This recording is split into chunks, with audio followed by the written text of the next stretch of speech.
Focus अब करते हैं बजाज इलेक्ट्रिकल्स पर। स्टॉक में हम देख रहे हैं इस गिरते बाजार में थोड़ी सी खरीदारी बनी हुई है। नतीजे आ चुके हैं। आय आप देखिए बड़ी है, 1029 करोड़ पर आई है। मुनाफे में हालांकि 23 करोड़ से यह आंकड़ा गिरकर 21 करोड़ के आसपास आया है। ज्यादा डिटेल्स के लिए चलते हैं कंपनी के सीएमडी शेखर बजाज के पास। बजाज साहब, स्वागत है आपका सीएनबीसी आवाज पर। हम श्योर दूसरी कंपनियों की तरह आपके लिए भी जीएसटी के लिहाज से एक डिफिकल्ट क्वार्टर रहा होगा, लेकिन वो क्या ज्यादातर फैक्टर इन हो चुका है इस तिमाही में, या फिर कुछ स्पिल ओवर सेकंड क्वार्टर में भी देखने को मिलेगा?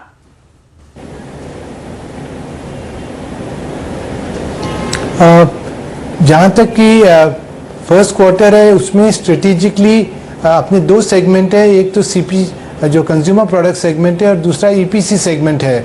तो कंज्यूमर प्रोडक्ट में हमने स्ट्रेटेजिकली अपने डीलर्स को बोला कि आप कम से कम माल रखो, जिससे जब आपके जो स्टॉक बच जाएगा उस पर आपको पूरा कॉम्पेंसेशन मिलेगा नहीं, और जो स्टॉक है उस पर आपको हम कॉम्पेंसेशन देंगे। तो हमने 9.2 करोड़ कॉम्पेंसेशन उनको एज ऑन 30 जून जितना भी स्टॉक था उस पर हमने दे दिया है ऑलरेडी। तो वो हमने अपने पीएनएल में हमारा आ गया है, उसके कारण मार्जिन में थोड़ा इम्पैक्ट आया है।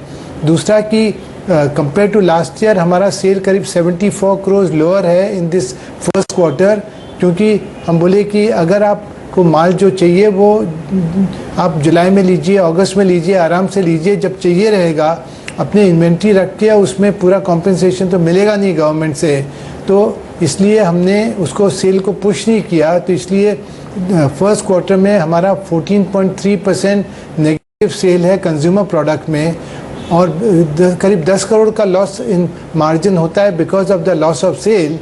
9 करोड़ हमने कॉम्पेंसेशन दिया है, उसके कारण हमारा जो 25 करोड़ का एबिटा था वो 3 करोड़ हो गया है।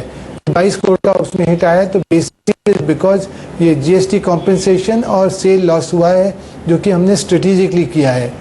जहाँ तक कि ईपीसी, उसमें तो फाइनल कंज्यूमर को जा रहा था माल, तो इसलिए हमने उसको और पुश किया, तो उससे 36% ग्रोथ आया है ईपीसी में, और उसके कारण हमारा जो प्रॉफिटेबिलिटी उसमें जो 30 करोड़ थी वो 39 करोड़ हो गई है। तो करीब 29% ग्रोथ है, टर्नओवर में 33% और प्रॉफिटेबिलिटी में 29% ग्रोथ है ईपीसी में।